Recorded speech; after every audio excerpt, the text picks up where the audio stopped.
याद करिए दोस्तों, इस सिविल अस्पताल में क्या हुआ था। यह अस्पताल इंसान को जिंदगी देता है और राक्षसों ने, मैं जब यहां मुख्यमंत्री था, इसी सिविल अस्पताल में बम धमाके किए थे और निर्दोष लोगों को मौत के घाट उतार दिया था। याद है कि नहीं है? सीमा के उस पार से आतंक होता था। क्या उस समय दिल्ली में बैठे हुए लोगों का दायित्व नहीं था कि हिसाब चुकता करे?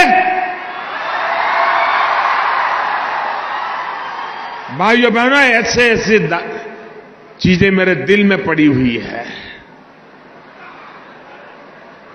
और मैंने उस दिन भी कहा था, पुलवामा के बाद मैंने पब्लिकली कहा था कि जो आग देशवासियों के दिल में है, वो आग मेरे दिल में भी है।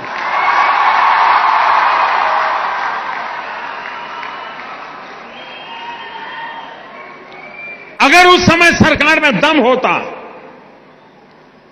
तो अहमदाबाद की सिविल अस्पताल में निर्दोषों की जान लेने वालों को वहां जाकर के भी हिसाब चुकता कर देते। भाई, मुंबई में 26/11 हुआ, निर्दोष लोगों को मौत के घाट उतार दिया गया, और हम कुछ दिन के बाद चलो अब ठीक हो गया, सब लोग काम पे लग गए। आप मुझे बताइए दोस्तों, आतंकवाद के खिलाफ लड़ना चाहिए कि नहीं लड़ना चाहिए? आतंकवाद को जड़ मूल से उखाड़ना चाहिए कि नहीं उखाड़ना चाहिए? आप मुझे बताइए, कौन पार्टी है जो ये काम कर सकती है? ईमानदारी से बताइए, कौन कर सकता है?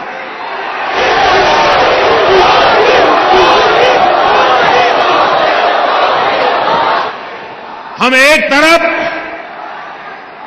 गलत करने वालों को सजा दे रहे हैं, तो वहीं ईमानदारी से काम करने वालों का सम्मान भी कर रहे हैं।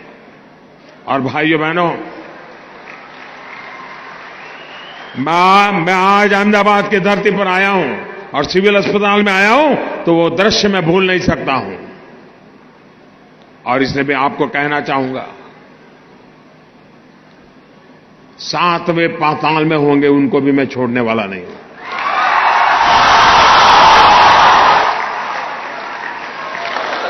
और देश का दुर्भाग्य देखिए, कुछ लोगों को तो पता नहीं क्या हो गया है। आज पाकिस्तान के अखबार की हेडलाइन देख लीजिए, भारत के नेताओं जो बयानबाजी करते हैं वो पाकिस्तान के न्यूज की पेपर की हेडलाइन बन जाती है।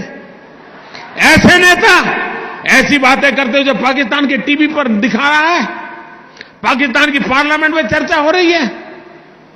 क्या ये देश हित का काम है क्या? आप ऐसी बात बोलोगे जिसे पाकिस्तान तालियां बजाए? अरे देश की जैन सेना ने पराक्रम किया है, देश की सेना ने हिम्मत दिखाई है। और मैं दोस्तों इंतजार लंबा नहीं कर सकता।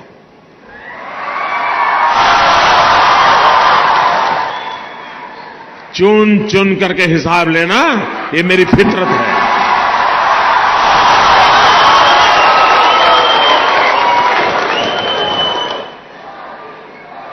कब तक निर्दोष लोगों को मारने देंगे?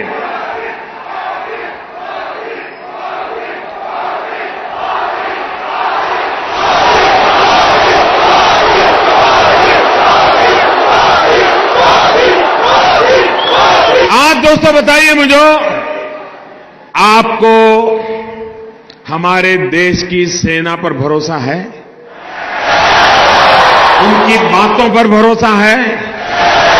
वो जो कहते हैं उस पर आप विश्वास करते हैं? सेना जो कहे उस पर मुझे विश्वास करना चाहिए? सेना जो कहे उसको मुझे मानना चाहिए? लेकिन कुछ लोग हैं जिनको सेना की बात भी पसंद नहीं थी, अरे मोदी की बात मत मानो भाई, मैं नहीं कहता हूं, मेरी बात मानो। कम से कम सेना पर तो अविश्वास मत करो।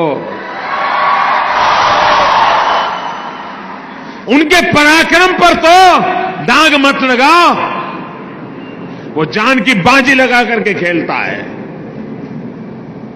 वो देश के लिए मर मिटने के लिए निकलता है और सफल होकर के आता है, तो आपकी नींद हराम हो जा रही है। और मान लीजिए ये हमारे सेना के लोग गए थे और मान लीजिए वहां कुछ हमारी योजना के हिसाब से ना हुआ होता और कुछ उल्टा हो गया होता, तो ये लोग क्या करते? क्या करते मुझे बताइए? किसका इस्तीफा मांगते हैं? किसका इस्तीफा मांगते हैं? क्यों भाई? मतलब राजनीति आप कर रहे हो, अब सफल हो गए तो चिल्ला रहे हैं कि मोदी ने तो आर्मी का नाम ही नहीं देना चाहिए, जय जवान जय किसान भी नहीं बोलना चाहिए। क्या देश की सेना के जवानों का गौरव करना चाहिए कि नहीं करना चाहिए? उनका सम्मान करना चाहिए कि नहीं करना चाहिए? लेकिन इनके पेट में दर्द हो रहा है।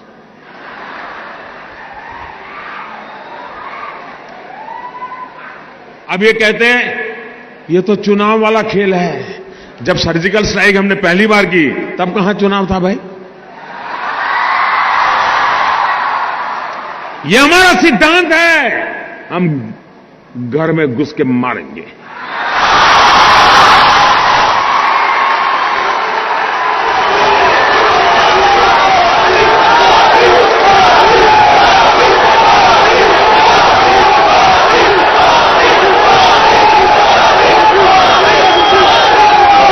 कोई देश ऐसी असहाय अवस्था में नहीं रह सकता है। 40 साल से आतंकवाद हिंदुस्तान के सीनों में गोलियां दाग रहा है जी। भारत मां की सीने में गोलियां दागी जा रही है, बम धमाके किए जा रहे हैं, निर्दोषों को मारा जा रहा है। लेकिन वोट बैंक की राजनीति में डूबे हुए लोग कदम उठाने से डरते हैं। मुझे सत्ता की कुर्सी की परवाह नहीं है, मुझे चिंता मेरे देश की, मुझे चिंता मेरे देश की है, मेरे देश के लोगों की सुरक्षा की है। और इसलिए मेहरबानी करके ऐसे मसलों पर राजनीति मत करो। अरे मोदी कहता है कि मैंने इतने घर बनाए, उस पर विवाद करो ना। मोदी झूठ बोल रहा है, सच बोल रहा है, सही कह रहा है, नहीं करो ना विवाद।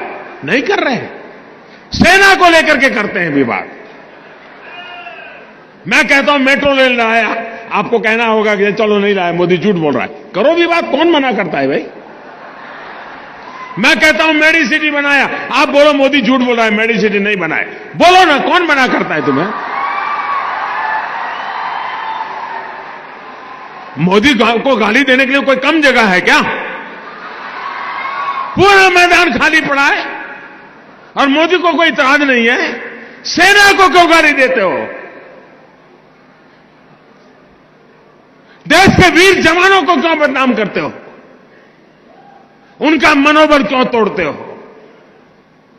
और इसलिए भाइयों बहनों, मैंने प्रारंभ कहा था, मैं ऐसी धरती पर आया हूं जहां मैंने उस दिन लोगों को लाशें देखी है जी, घायल हुए डॉक्टरों को देखा है, खून से लथपथ नर्सों को देखा है।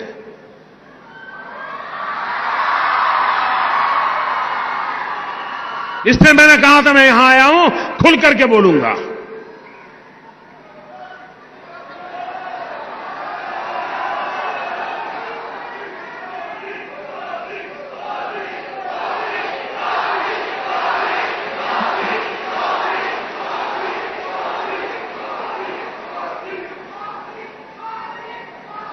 दोस्तों, जिस प्रकार से हम देश की सुरक्षा के लिए प्रतिबद्ध हैं और ये लड़ाई हमने छेड़ी है जी,